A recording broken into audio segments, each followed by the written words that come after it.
Hey everybody, this is Jeff and I want to thank you for joining me for another edition of the Good News from Good News Gathering. It's been a busy time here at G&G with lots of activity taking place here at the Ministry Center. Last Saturday we held Prep 1, our introductory leadership and service development seminar. It's exciting to spend the day with people who are eager to learn how to improve their leadership skills. There's a saying that everything gets better when a leader gets better. And it's true. As goes the leader, so goes the team. And that's why one of the principles we learn at Prep 1 is that the future of G&G is dependent upon the number of excellent leaders we can develop. Then on Sunday, we had an amazing time of worship with the G&G family, followed by an extensive roots practice in the afternoon and then youth group in the evening. It's exciting to me to see so many people willing to give major blocks of time to a project like Roots, and then to see a large number of youth gathering in the atrium for youth group. That's a blessing to me. Many of our youth are playing major roles in this year's Roots, as well as serving in various other areas of our church. Adam and his team are doing a great work with our youth. Parents, I assume that the spiritual development of your kids is a high priority for you. If they aren't participating in our youth programs, you're missing a golden opportunity to ground them in the faith. Our senior high youth meet here at the Ministry Center from 6 to 8 on Sunday evenings. Prior to moving into the Ministry Center, the leadership team became concerned that G&G was graying. The average age of our church family was gradually growing older. That's why the leadership team insisted that the design of our ministry center includes state-of-the-art spaces for children and youth. We knew we had to get better at impacting children, youth, and young families. Some of you may not be aware of this, but we've been in the process of renovating and refurbishing the G Kids area on the west side of the atrium. We hope to have it ready for everyone to take a tour in the next few weeks. This year, the leadership team also decided to invest in additional staffing for our next generation. And this week, Clarissa Fitzpatrick joined our staff as the director of G Kids, our ministry for nursery through 5th grade children. We're excited to have her on board and to have someone pouring their time, energy, and focus into the youngest members of our church family. Obviously, next week will be another important week for the G&G family.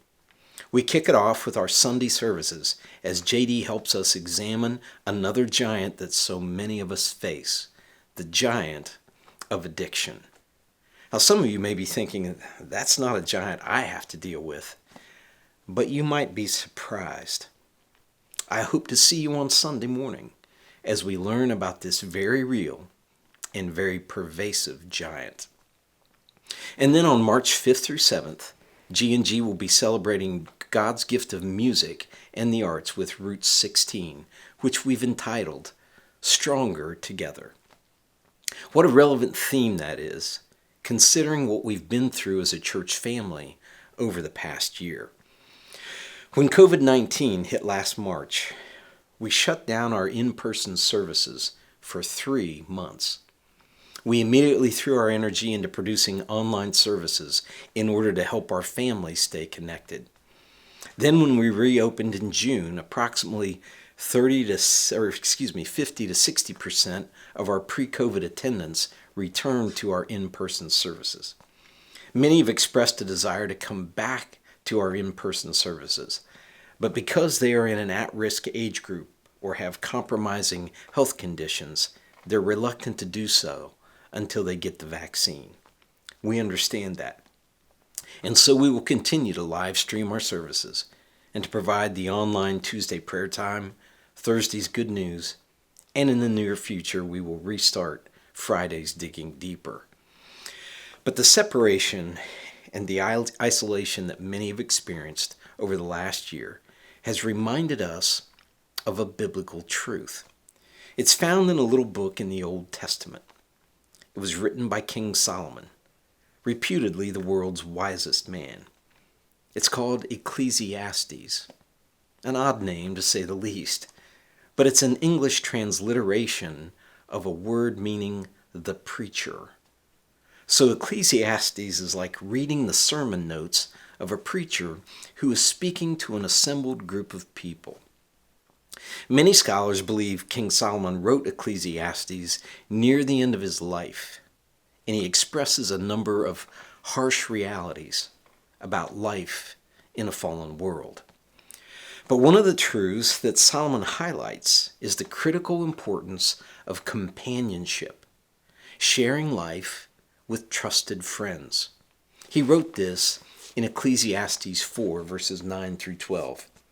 He said, "Two people are better off than one, for they can help each other succeed. If one person falls, the other can reach out and help.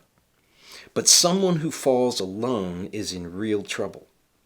Likewise, two people lying close together can keep each other warm. But how can one be warm alone? A person standing alone can be attacked and defeated, but two can stand back to back and conquer.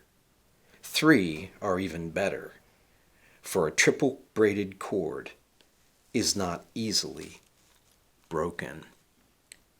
Take note of what he's saying here. Two people are better off than one. And it's true.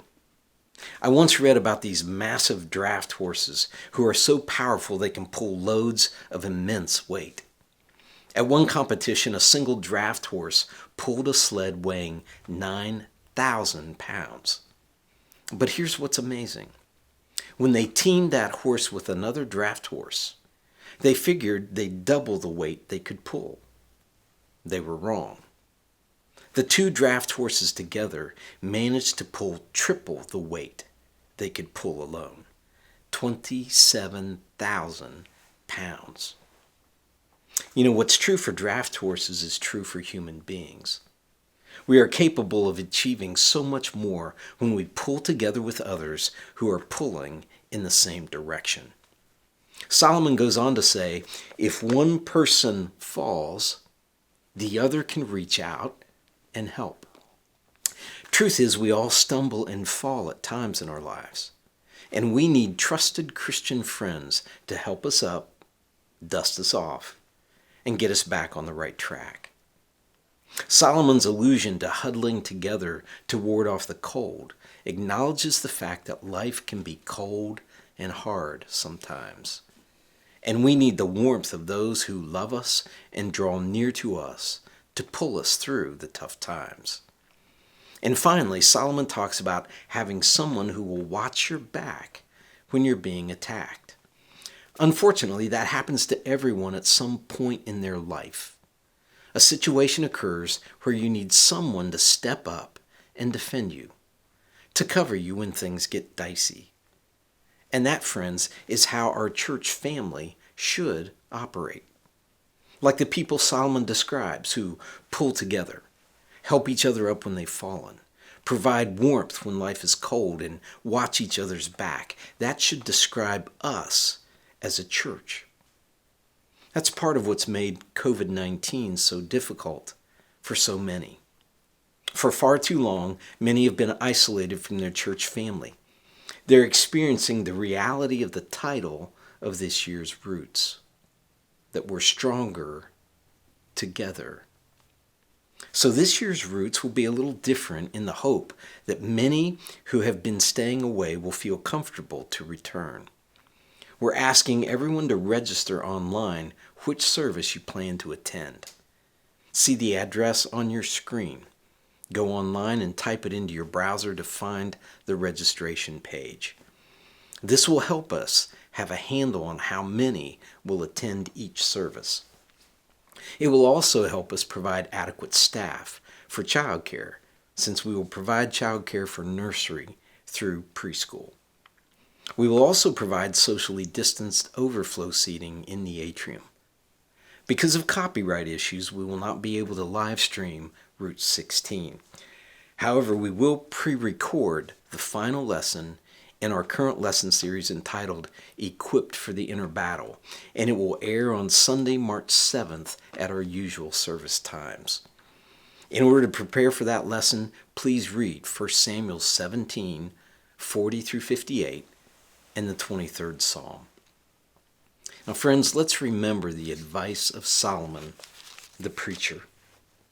He wrote, "Two people are better off than one, for they can help each other succeed. If one person falls, the other can reach out and help. But someone who falls alone is in real trouble. Likewise, two people lying close together can keep each other warm. But how can one be warm alone? A person standing alone can be attacked and defeated, but two can stand back to back and conquer. Three are even better, for a triple braided cord is not easily broken." Truth is, friends, we're stronger together. And that, friends, is good news. I love you all, and I hope to see you all on Sunday. And we'll get together again next week for more good news.